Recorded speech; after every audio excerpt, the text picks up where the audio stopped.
Hello parents and welcome back to my channel special fun learning.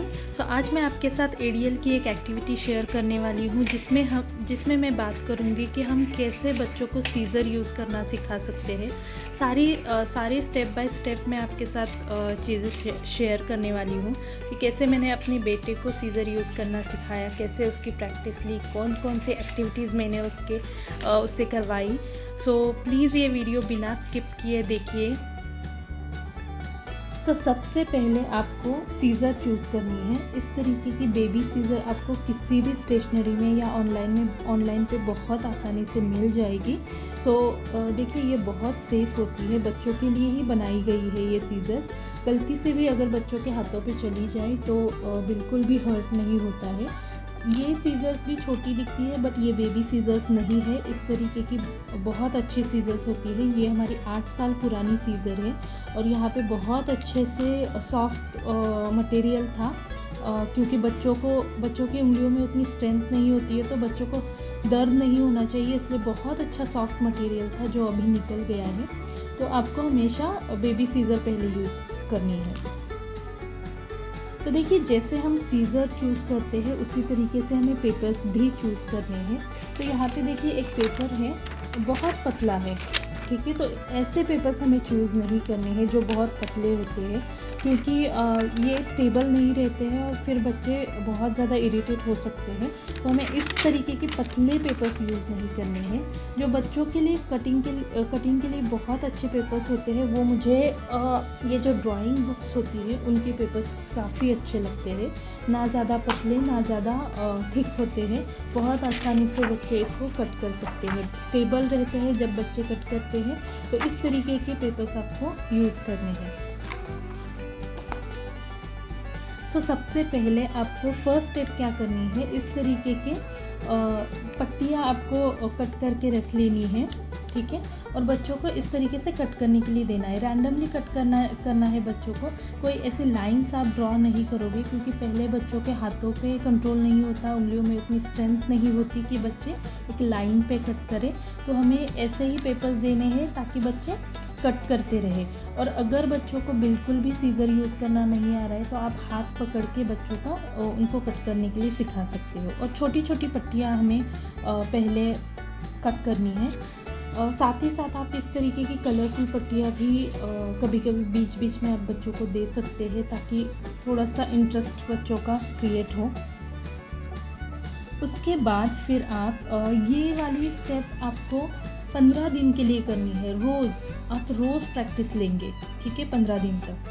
15 दिन के बाद आप क्या करोगे, इस तरीके से आप एक लाइन ड्रॉ करोगे और इस तरीके से लाइन्स आप ड्रॉ करोगे, ठीक है। छोटी सी ड्रॉ करनी है, ये फिर भी काफ़ी बड़ी हो गई। ओके, यहाँ पे है इस तरीके से कि एक ही कटिंग में यहाँ से यहाँ तक कट होना चाहिए, उतनी ही लेंथ लेनी है, ज़्यादा लेंथ नहीं लेनी है बच्चों की। क्योंकि देखिए हमें बहुत सारी चीज़ों का ध्यान रखना पड़ता है।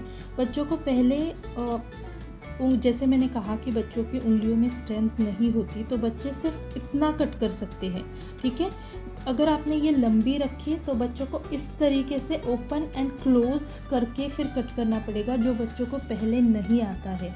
सिंपल स्टेप से हमें डिफ़िकल्ट स्टेप की तरफ जाना है। तो ये लेंथ हमें कम रखनी है और बच्चों को सिर्फ एक कट में ये अच्छे से कट होना चाहिए, ठीक है। तो इस तरीके से आप ये बनाओगे, इस तरीके से।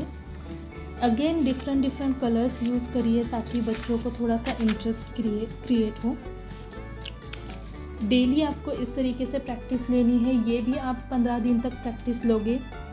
उसके बाद में फिर और एक बात, यहाँ पे मैंने ये डॉट्स क्यों बनाए हैं। कभी कभी बच्चों को क्या होता है, समझ में नहीं आता कि रुकना कहाँ है हमें, ठीक है। बच्चे जस्ट कट करते जाते हैं, कभी ऊपर जाएंगे कभी नीचे ही रुकेंगे। तो ये डॉट्स इसलिए है कि बच्चों को समझाना है आपको को जब भी ये डॉट आए आपको रुक जाना है, कट नहीं करना है डॉट के आगे। इसलिए मैंने ये डॉट्स लगाए हुए हैं। बट धीरे धीरे हमें वो डॉट हटाने हैं और बच्चों को खुद समझ में आना चाहिए कि अगर यहाँ पे लाइन ख़त्म हो गई है तो हमें यहाँ पे रुकना है। वो धीरे धीरे आ जाएगा, डोंट वरी। जैसे जैसे आप प्रैक्टिस लेते जाओगे बच्चों को वो समझ में आ जाएगा। उसके बाद इस वर्कशीट इसके बाद आप फिर इस तरीके की थोड़ी सी लंबी लाइंस अभी ड्रॉ करोगे, क्योंकि अभी अगर आपने ऐसे अच्छे से प्रैक्टिस ली है तो 1 महीना हो जाएगा आपको सीज़र की प्रैक्टिस लेते हुए। तो अब बच्चों की उंगलियों में उतना स्ट्रेंथ आ चुका होगा तो बच्चे इतनी लंबी लाइंस कट कर सकते हैं, ठीक है। और आपको पहले थोड़ी सी ये लाइन जो है थोड़ी सी ब्रॉड रखनी है, ठीक है, क्योंकि बच्चों के हाथों पे कंट्रोल नहीं होता तो बच्चे इधर उधर जा सकते हैं। तो ये लाइन थोड़ी सी ब्रॉड रखने से बच्चे लाइन के आसपास ही रहेंगे। उसके बाद में फिर इस तरीके के आप और भी लंबा सकते हो और बच्चों को कटिंग के लिए दे सकते हो। उसके बाद अभी देखिए 1 से 1.5 महीना अगर आपने अच्छे से प्रैक्टिस ली है बच्चों के सीज़र यूज़ करने की, देखिए डेली मतलब आपको सिर्फ 5 से 10 मिनट प्रैक्टिस लेनी है, दिन भर प्रैक्टिस नहीं लेते रहना है।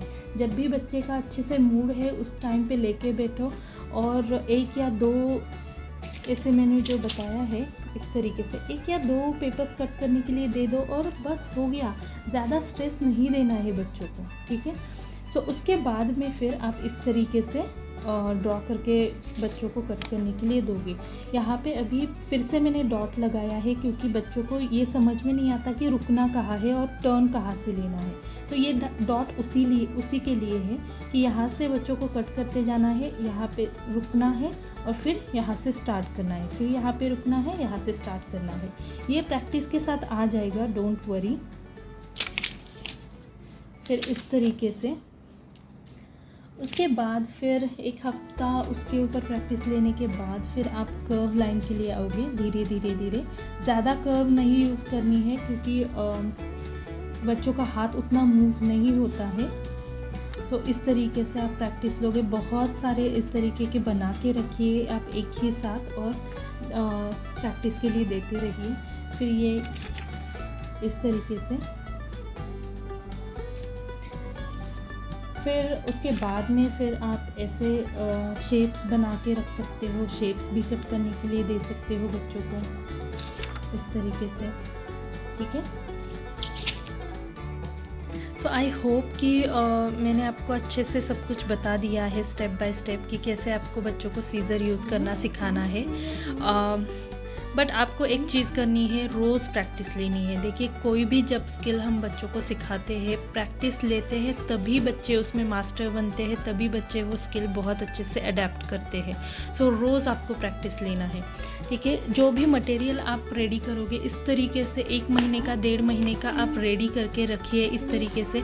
तो जब भी आपके बच्चे का मूड है फटाफट से आप ये फोल्डर ले सकते हो और प्रैक्टिस ले सकते हो, ठीक है। सो मटेरियल रेडी रखिए आप। So thank you so much for watching this video और आई होप कि आपको ये वीडियो अच्छा लगा होगा। अगर आपको ये वीडियो अच्छा लगा है तो प्लीज़ अपने फ्रेंड्स के साथ शेयर कीजिए, जिनको भी इसकी ज़रूरत है प्लीज़ शेयर कीजिए और सब्सक्राइब कीजिए मेरे चैनल को। Thank you so much for watching this.